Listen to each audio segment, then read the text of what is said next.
পাউতুপুর পৌরবাসী সালাম ও শুভেচ্ছা নেবেন। ঈদ মোবারক।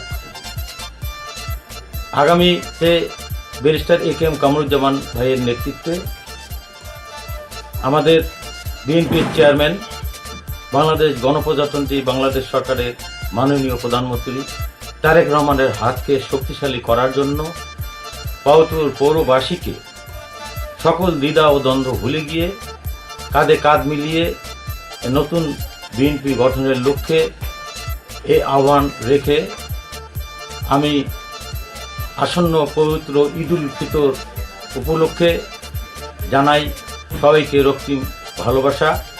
আপনাদের এই ঈদ সবার জন্য ভালো কাটুক, সুখে কাটুক, শান্তিতে কাটুক, এই শুভকামনায় আমি মোহাম্মদ আনোয়ারুল হক সবাইকে আবার ঈদ শুভেচ্ছা জানিয়ে এখানে শেষ করছি।